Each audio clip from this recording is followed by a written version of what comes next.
ماہ مبارک کی 1445 ہجری کا ماہ مبارک اس کی پہلی رات ہے، اور کل یکم رمضان المبارک پہلا روزہ۔ اللہ تعالیٰ نے ہمیں یہ مہینہ نصیب فرمایا، اللہ تعالیٰ پوری امت کو اس کی برکات نصیب فرمائے۔ اس کی رات کی عبادات، اور رات کو اللہ نے یہ حکم دیا تو لکم قیامہ، اور میں نے تمہارے لیے اس کے قیام کو، رات کا جو قیام ہے اس کو میں نے سنت قرار دیا۔ اور ایک حدیث پاک میں فرمایا من قام رمضان ایمانا و احتسابا غفر له ما تقدم من ذنبه، جس نے رمضان المبارک کی راتوں میں قیام کیا اللہ تعالیٰ اس کے پہلے اور پچھلے گناہ معاف فرما دیتے ہیں۔ اس لیے قیام رمضان اس سے مطلب یہی تراویح کی نماز ہے کہ تراویح کی نماز پڑھنا اور صبح اٹھ کے تہجد کی نماز ادا کرنا۔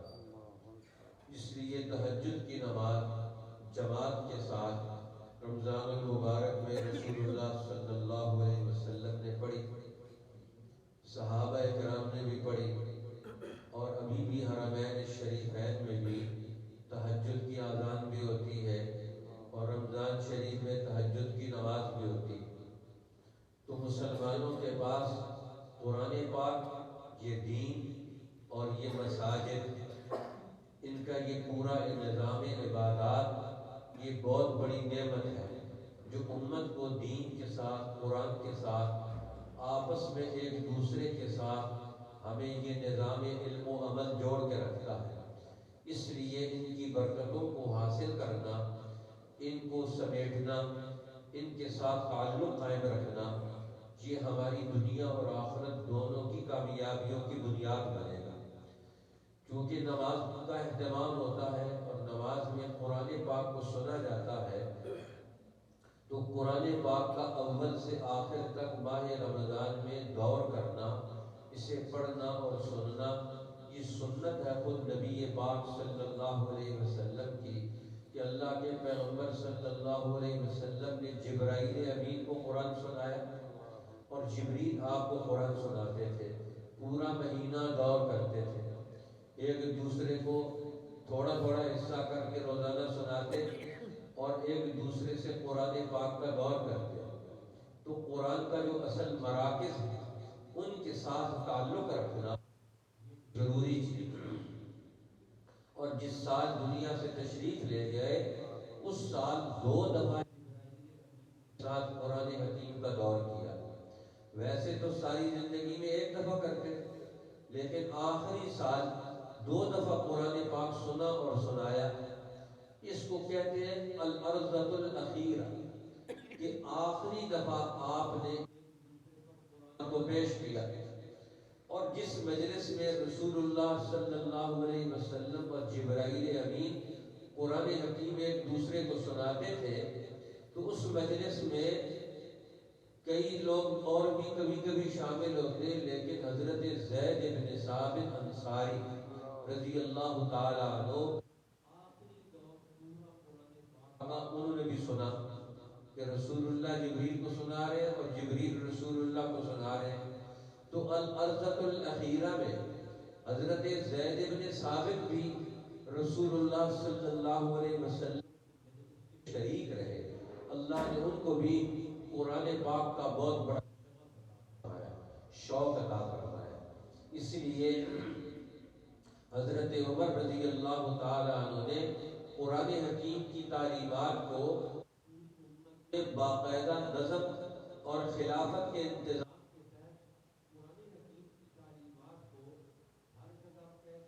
کیا جائے، عام کیا جائے، لوگوں کو جوڑا جائے، اس کے لیے انہوں نے رمضان المبارک کا اہتمام کیا۔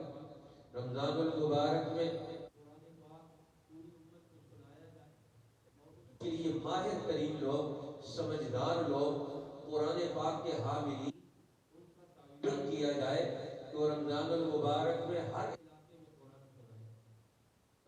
علاقے میں، ہر قبیلے میں قرآن حکیم کے حفاظ اور قراء تربیت دے کر اور ان کو اہتمام بتا کر پھر حضرت عمر بھیجا کرتے تھے۔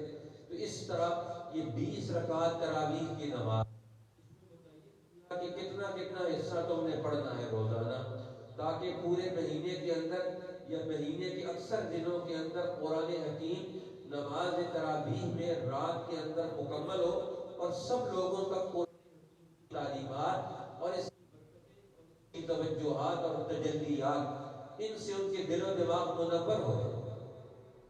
اس لیے انہوں نے تراویح کی نماز کو اور گھروں کو اس انداز سے تعمیر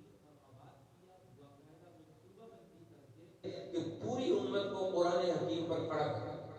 اب وہ قرآن پاک پڑھتے ہیں، سنتے ہیں، سمجھتے ہیں، اور کسی کو کوئی مسئلہ ہوتا ہے تو ان اہل علم سے پوچھتے ہیں۔ تو مسجد نبوی میں بھی 2 امام مقرر کر دیے، حضرت زید بن ثابت اور حضرت ابی بن کعب رضی اللہ تعالیٰ عنہ کو مقرر کیا کہ 10 تراویح ایک پڑھائے گا اور 10 دوسرا پڑھائے گا۔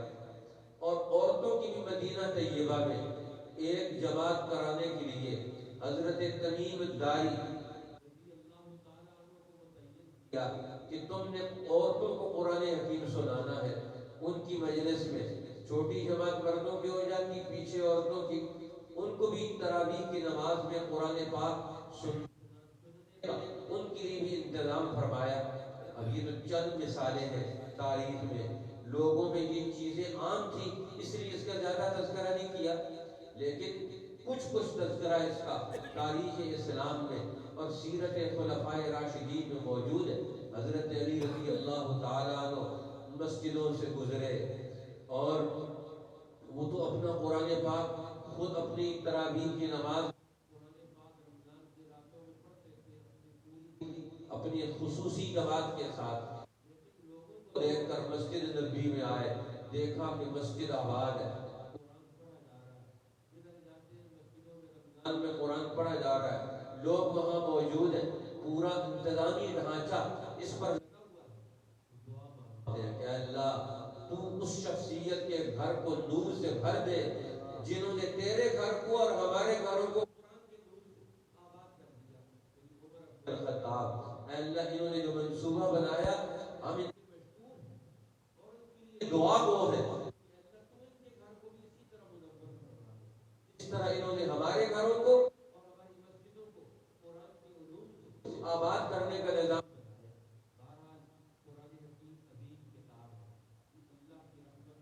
بھرپور کتاب ہے، یہ اللہ کے علم کا انتخاب کتاب ہے۔ ہدایت کے لیے اس کتاب مقدس کو دنیا میں بھیجا گیا اور بھیجنے سے پہلے اللہ نے اس کے لیے امام الانبیاء محمد الرسول اللہ صلی اللہ علیہ وسلم کا اعلان فرمایا، آپ کو نبی بنایا اور نبی بنا کر پھر نبی کو کتاب دی کہ اب آپ اس کتاب امین ہے، اس کتاب کے معلم ہیں،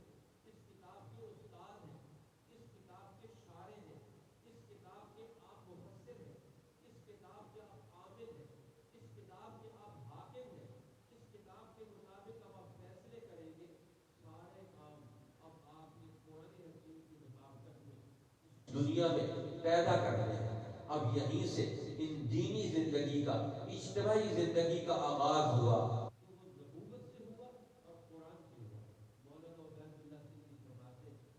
اکرم صلی اللہ علیہ وسلم غار حرا میں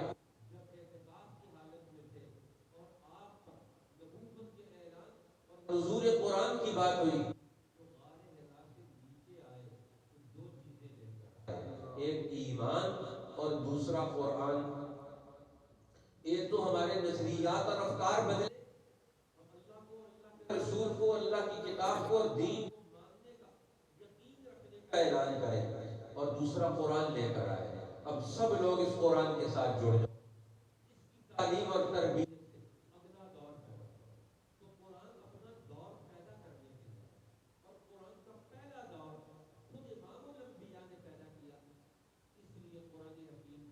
پہلی سورت جو نازل ہوئی وہ تو آخری پارے میں،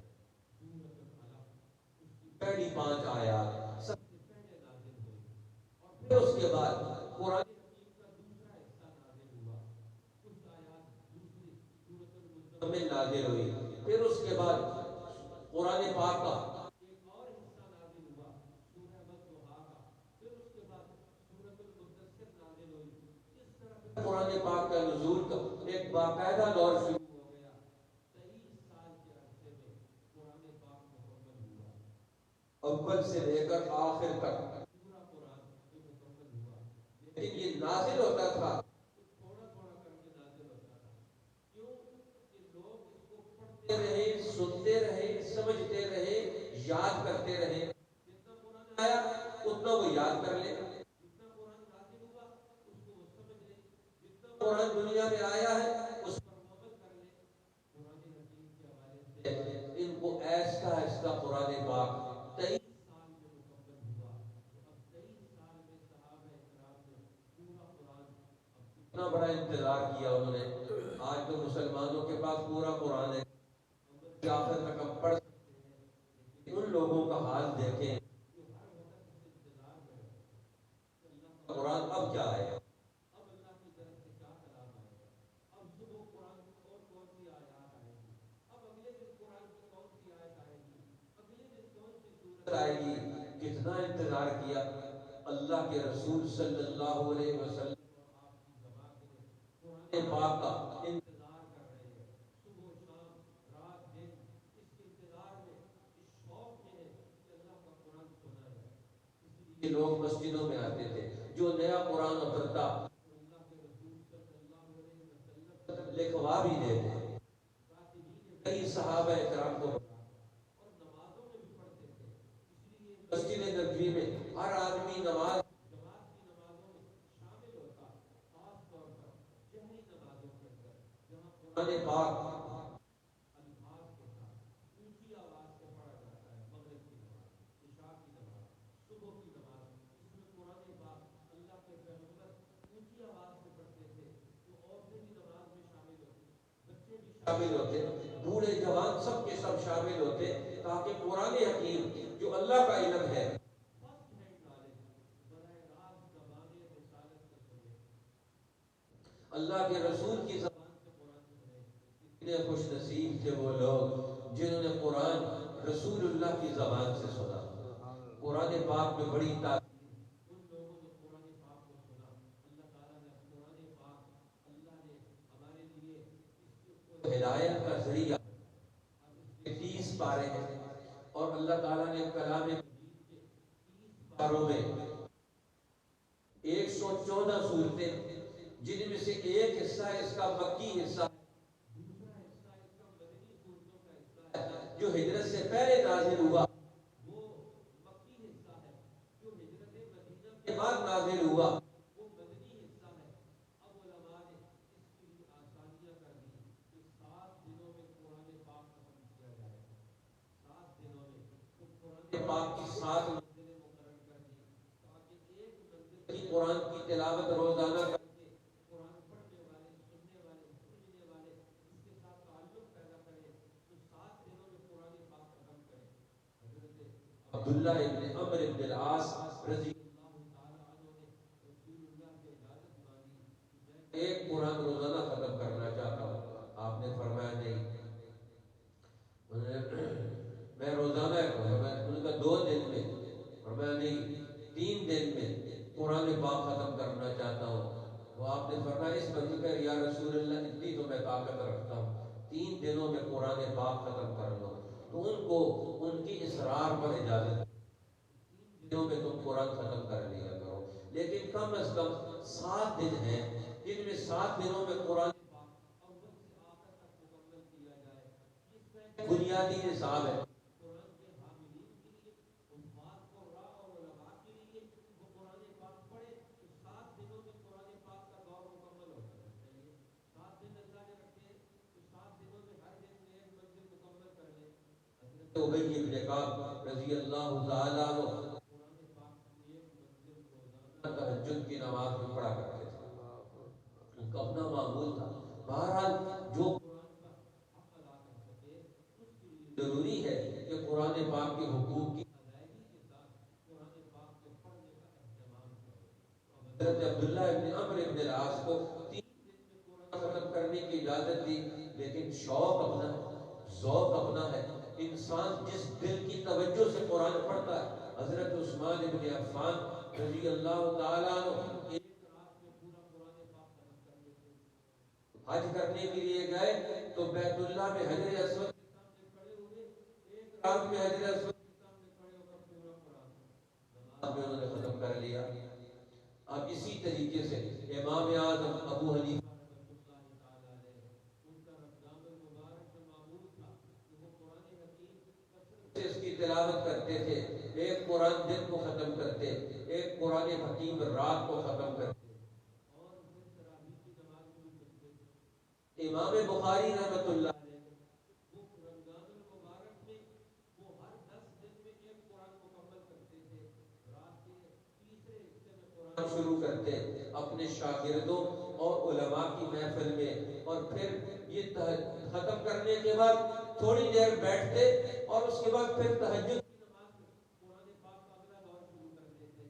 اس طرح 10 دنوں میں تراویح کی نماز میں بھی 20 رکعت تراویح میں نماز تراویح میں قرآن پاک مکمل کرتے۔ آج لوگ امام بخاری کا نام تو بہت لیتے ہیں، امام بخاری کی کتاب بخاری شریف کا نام بھی بہت لیتے ہیں، لیکن امام بخاری خود محدث قدر امیر المومنین فی الحدیث ہے، اور ان کا اپنا عمل کیا ہے، 20 رکعت تراویح پڑھتے اور اس کے ساتھ تہجد کی نماز الگ پڑھتے ہیں۔ اللہ تعالیٰ ہمیں قرآن حکیم کا یہ فیض اور برکتیں نصیب کرے۔ یہ رمضان شریف آتا ہی اسی لیے کہ قرآن کا دور کروایا جائے، اس کا بھولا ہوا سبق یاد دلوایا جائے، اس کے لیے انسانوں کو تیار کیا جائے۔ اس لیے اللہ تعالیٰ نے اس مہینے کو قرآن دونوں کا تعارف اکٹھا کروایا۔ شہر رمضان الذی انزل فیہ القرآن، رمضان کا وہ مہینہ جس میں قرآن اتارا گیا۔ کیوں اتارا گیا؟ انسانوں کے لیے ہادی بن کر آیا، رہنما بن کر آیا۔ وبالبینات من الہدی والفرقان، اس میں دلائل ہیں، اس میں وضاحتیں ہیں، تفصیلات ہیں، اس میں حق اور باطل میں فرق کرنے کے اصول سمجھائے، غلط چیز کیا ہے، صحیح چیز کیا ہے، رلی ملی ہوئی زندگی کو ختم کرنا ہے، حق زندگی پیدا کرنی ہے، اور باطل زندگی سے اجتناب کرنا ہے۔ یہ قرآن حکیم کا یہ پیغام ہے۔ انشاءاللہ اس پارے کا بقیہ تذکرہ ہوگا آج رمضان شریف اور قرآن پاک کے حوالے سے جو دنیا کی اہم امور اور گفتگو تھی، اس میں سے کچھ حصہ بیان کیا گیا ہے۔ اللہ تعالی ہمیں رمضان المبارک اور قرآن حکیم اور دین کی ان نسبتوں کا، ان برکتوں کا امین اور حامل بنائے، اور ان کا قدردان